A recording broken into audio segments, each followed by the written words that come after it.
নমস্কার, আমি মিষ্টি। আপনারা সবাই কেমন আছেন? আশা করি আপনারা সবাই ভালো আছেন। মিষ্টির আরেকটি ব্লগে আপনাদের স্বাগত জানাই। তো আজ আমি বানাবো নিরামিষ খাস্তা কচুরি, আলু আর মটরশুঁটি দিয়ে। তো আমি কিভাবে এই রেসিপিটা বানাই আপনারা পুরো ভিডিওটা স্কিপ না করে দেখতে থাকুন। তো আমি এখানে কাঠের হামানদিস্তাতে লঙ্কা কুচি আর আদা হালকা করে থেতো করে নিয়েছি। আর আমি আগে থেকেই আলু সিদ্ধ করে রেখেছিলাম। তো আমি ফ্রাই প্যান নিয়ে নিয়েছি। ফ্রাই প্যানের মধ্যে আমি দিয়ে দিয়েছি জিরে, কালো জিরে, পানমৌরি, মেথি, পাঁচফোড়ন দিয়ে দিয়েছি। তো দেওয়ার পর আমি এখানে লঙ্কা আর আদা থেতো করে রেখেছিলাম সেটা আমি দিয়ে হালকা ভেজে নেব। তো হালকা ভাজা হয়ে যাবে আমার হালকা ভাজা হয়ে গেলে আমি এখানে দিয়ে দেবো আলু মিক্স করে দেবো। আলুকে আমি আগে থেকে করে দিয়েছিলাম, ম্যাশ করে রেখেছিলাম। তো ভালো করে এটা ভাজাভাজি করে নেব। হালকা ভাজা হয়ে গেছে আমার, দেখুন। তারপর আমি দিয়ে দিলাম নুন, হলুদ। এবার আমি সব মশলা এতে দিয়ে দেব। লঙ্কা গুঁড়ো, ধনে গুঁড়ো, গরম মশলা গুঁড়ো, জিরে গুঁড়ো দিয়ে আমি সব মিক্স করে নেওয়া হয়েছে। আর আমি আগে থেকে সিদ্ধ করা মটরশুঁটি করে রেখেছিলাম সেটা আমি দিয়ে দিলাম। তো দিয়ে ভালো করে আমি এটা নাড়াচাড়া করে নেব, ভালো করে মিক্স করে নেব। তো আমার প্রায় রেডি হয়ে গেছে এটা। শেষে আমি ধনেপাতা দিয়ে এটা নামিয়ে দিলাম। ধনেপাতার ফ্লেভারটা আসবে, খুব সুন্দর লাগবে কচুরিটা খেতে।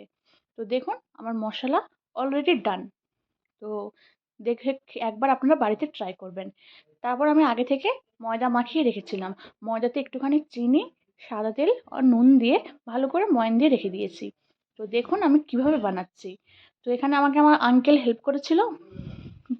তো আমি এখানে দেখুন যেরকম আলু পরোটা বানানোর সময় পুর করে ভালো করে নিয়েছি। পুর ভেতরে নিয়ে গোল গোল করে আর বেলনিতে বেলে নেবো, হালকা করে বেলতে হবে, সেটাও আমি আপনাদের সাথে শেয়ার করতেছি। তো কীভাবে বেলেছি একটা একটা করে আমার প্রায় সব রেডি হয়ে গেছে পুর ভরানো। তারপর আমি কড়াইতে তেল দিয়ে দিয়েছি। তো দেখুন আমি কতগুলো তৈরি করে ফেলেছি একটা একটা করে। এবার আমার প্রায় রেডি। আর এটা একটুও খুলে যাবে না। দেখুন আঙ্কেল আমাকে সাহায্য করছে বেলার জন্য। তো আমার দেখুন পুরো ছোট ছোট হয়েছে বেশ, মানে বেরোচ্ছে না, মশলাগুলো বেরিয়ে যাচ্ছে না। তো দেখুন আমি এটা তেলে দিয়েও দিয়েছি। আর এই তেলে হালকা মিডিয়াম আছে এটা হবে। আর আপনাও ফুলে উঠবে। দেখুন আপনারা আমার এখানে প্রায় ভাজা কমপ্লিট হয়ে এসছে।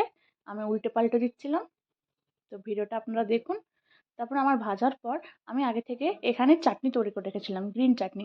সেখানে আমি পুদিনা পাতা, ধনে পাতা আর দিয়ে দিয়েছিলাম আদা, লঙ্কা, নুন আর হালকা টক দই। আর নামানোর সময় আমি দিয়েছিলাম চাট মশলা।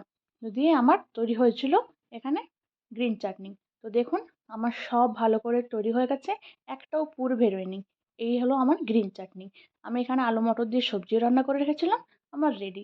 যদি আমার ভিডিওটা ভালো লেগে থাকে অবশ্যই লাইক, কমেন্ট, শেয়ার এবং পাশে থাকা বেল আইকনটি ক্লিক করবেন যাতে আমার ভিডিও এলে আপনারা দেখতে পারেন। আর আমার এখানে রেডি খাস্তা কচুরি, নিরামিষ খাস্তা কচুরি। চলো, এখানে আমার আলু মটর সবজি। Bye bye.